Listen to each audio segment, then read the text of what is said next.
Ready? 5 seconds. What I have said above in regard to students in general would not, however, apply to the students of agricultural schools and colleges. In their case, it would be a necessary part of their training to do field work for a period before they are given diplomas or degrees. You are aware that on the advice of the All India Council for Technical Education and Scientific Manpower Committee, it is proposed that engineering and technical graduates must do a period of service training before they can enter their profession.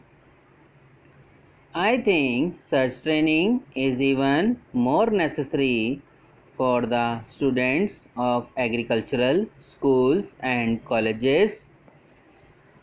I would in fact go further.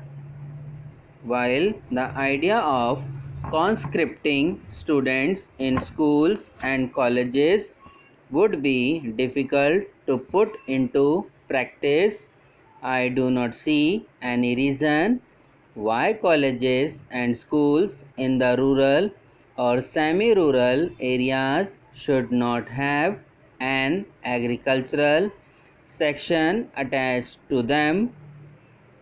The difficulties I have mentioned above arise only when the students are taken away from their homes or places of normal residence.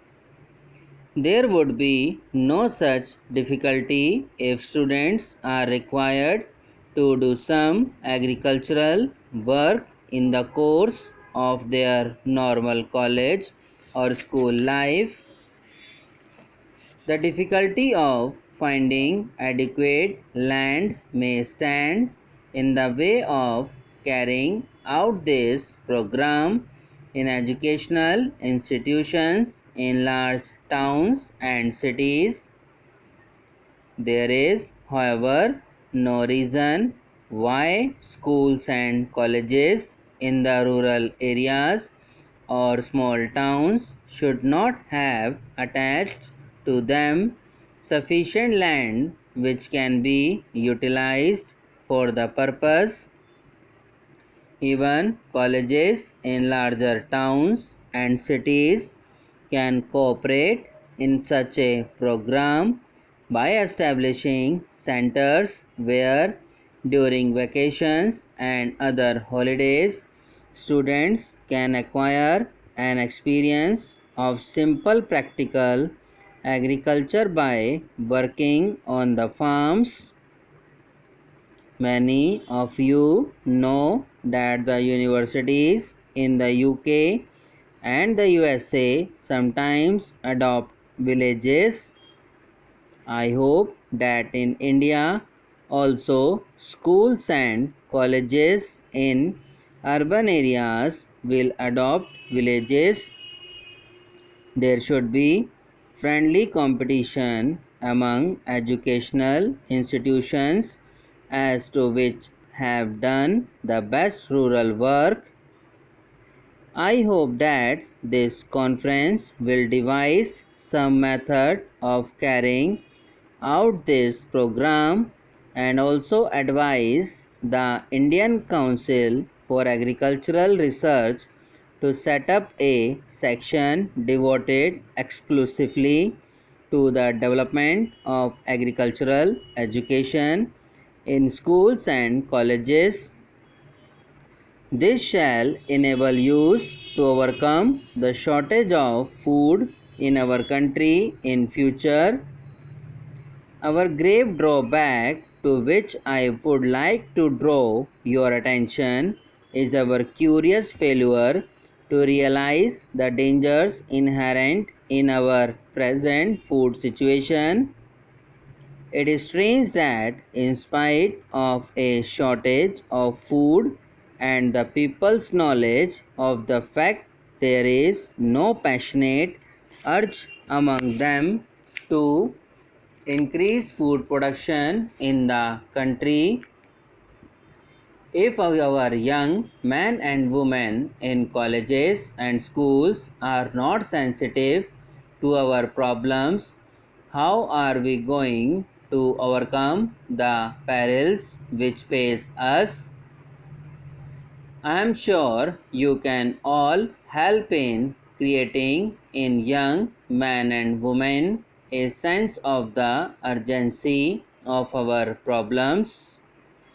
There are, of course, certain necessary measures which lie outside the sphere of educational authorities. Colleges and schools can, however, contribute a great deal to the solution of the problem if they create in young men and women the enthusiasm to increase the food production of the country.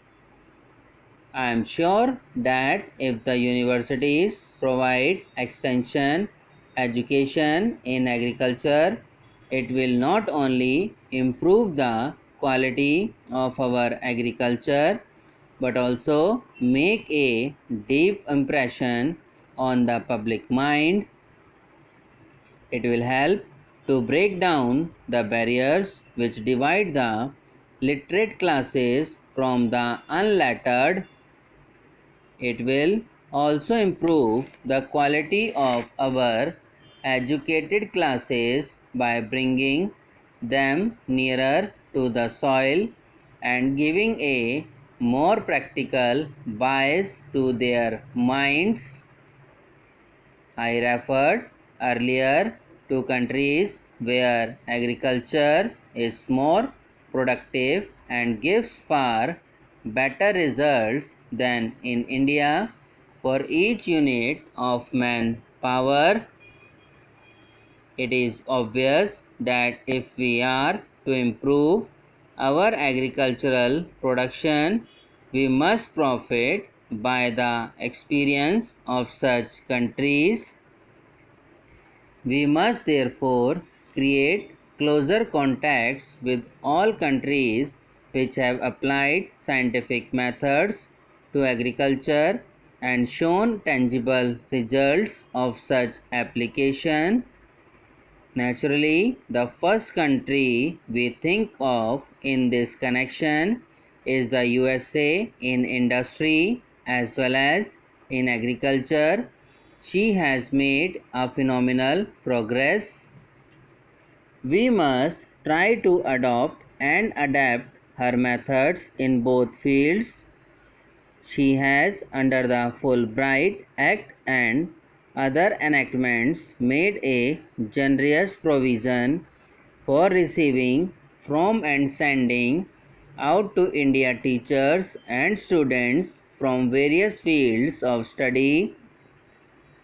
We must take full advantage of her generosity and utilize the services of the American experts in the various fields of agriculture.